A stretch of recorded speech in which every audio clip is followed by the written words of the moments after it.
Okay, so இன்றைக்கி நம்ம இந்த வீடியோவில் என்ன பார்க்க போகிறோம் அப்படின்னா, ஆன்சிஸை வந்துட்டு எப்படி கம்ப்ளீட்டாக அன்இன்ஸ்டால் பண்ணுறது அப்படிங்கிறது. ஸோ நிறைய பேர் வந்துட்டு என்ன பண்ணுவாங்க அப்படின்னா, ஆன்சிஸ் வந்துட்டு இல்லை ஆன்சிஸோ இல்லை எந்த சாஃப்ட்வேர் நீங்கள் வந்துட்டு இன்ஸ்டால் பண்ணுறீங்க அப்படின்னா கூட அதை வந்துட்டு கம்ப்ளீட்டாக அன்இன்ஸ்டால் வந்துட்டு பண்ண மாட்டாங்க.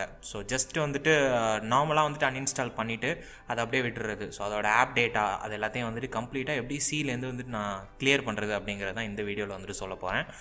ஸோ நார்மலாக இப்போ ஆன்சஸ் மாதிரியான சாஃப்ட்வேர்ஸ் எல்லாமே வந்துட்டு நம்ம கண்ட்ரோல் பேனலில் போயிட்டு எப்போதுமே வந்துட்டு அன்இன்ஸ்டால் பண்ண முடியாது. இப்போ கண்ட்ரோல் பேனல் அப்படிங்கிறதுக்குள்ளார போயிட்டு இங்கே அன்இன்ஸ்டால் ப்ரோக்ராம் அப்படின்னு இருக்கா. ஸோ இதை கிளிக் பண்ணதும் இந்த இடத்துல இந்த சிஸ்டமில் என்னென்ன சாஃப்ட்வேர்ஸ்லாம் வந்துட்டு இன்ஸ்டால் ஆகிருக்கு அப்படிங்கிறது வரும். அண்ட் இதில் வந்துட்டு அடாப் ஆஃப்டர் எஃபெக்ட்ஸ் எல்லாமே வந்துட்டு இருக்குது. பட் ஆன்சஸ் அப்படிங்கிற எந்த ஒரு நேமும் வந்துட்டு என்ன ஆகலை அப்படின்னா எனக்கு இந்த இடத்துல ஷோ அப் ஆகலை. ஓகே, ஸோ நான் எப்படி சார் வந்துட்டு அன்இன்ஸ்டால் பண்ணுறது அப்படின்னா, ஸோ ஜஸ்ட் வந்துட்டு அதுக்கான ப்ளக்கின் யூஸ் பண்ணி தான் நம்மளால் என்ன பண்ண முடியும்னா ஆன்சிஸை வந்துட்டு அன்இன்ஸ்டால் பண்ண முடியும். ஸோ கண்ட்ரோல் பேனலை அப்படியே க்ளோஸ் பண்ணிவிட்டு விண்டோஸோட ஸ்டார்ட் பாருக்கு வந்துட்டு போகிறேன். எனக்கு இந்த இடத்துல ஆன்சிஸோட லேட்டஸ்ட்டு 2020 வெர்ஷன் R2 தான் நான் வந்துட்டு என்ன பண்ணியிருக்கேன் அப்படின்னா இதில் இன்ஸ்டால் பண்ணியிருக்கேன். அண்ட் இதுக்குள்ளார நம்ம டேரெக்டாக வந்துட்டு இந்த பேக்கேஜ் இந்த ஃபோல்டரை வந்துட்டு ஓப்பன் பண்ணோம் அப்படின்னா எனக்கு நிறைய இதோட ப்ளகின்ஸ் வந்துட்டு இருக்குது. Like animate and then gate configuration manager இந்த மாதிரிலாம் வந்துட்டு இருக்குது. ஸோ கீழே வரும்போது எனக்கு அன்இன்ஸ்டால் ஆன்சிஸ் 2020 R2 அப்படிங்கிற மாதிரியான ஆப்ஷன் இருக்கா. ஸோ இதை கிளிக் பண்ணிவிட்டு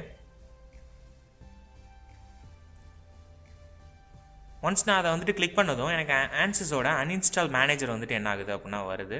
ஸோ இதில் கம்ப்ளீட்டாக ஆன்சிஸ் எந்த இடத்துல இன்ஸ்டால் ஆயிருக்கு அப்படிங்கிற லொக்கேஷன் வந்துட்டு உங்களுக்கு தெரியும். ஸோ ப்ரோக்ராம் ஃபைல்ஸில் ஆன்சிஸ் INC ஆன்சிஸ் ஸ்டூடெண்ட்ஸ் அப்படிங்கிற இன்ஸ்டாலேஷன் டைரக்டரியில் இருக்குது. ஸோ நான் நெக்ஸ்ட் அப்படின்னு கொடுக்குறேன். இப்போ எனக்கு இன்ஸ்டாலேஷன் அதாவது அன்இன்ஸ்டாலேஷன் அப்படிங்கிறது பிகின் ஆகிடுச்சு. So it take some time. So அதுக்கப்புறமா என்ன ஆகிடும் அப்படின்னா கம்ப்ளீட்டாக ஃபைல்ஸ் எல்லாமே ரிமூவ் ஆகும்.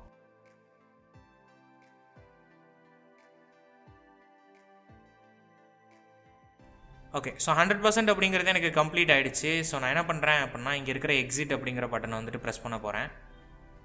ஸோ ஒன்ஸ் அதை கிளிக் பண்ணதும் எனக்கு அந்த பாப்அப் அப்படிங்கிறது க்ளோஸ் ஆகிடுச்சு. ஸோ ஒன்ஸ் ரெஃப்ரெஷ் பண்ணிவிட்டு டெஸ்க்டாப்பில் இருக்கிற ஒர்க் பெஞ்சோட அப்ளிகேஷனை அந்த ஷார்ட்கட்டை டெலீட் பண்ணுறேன்.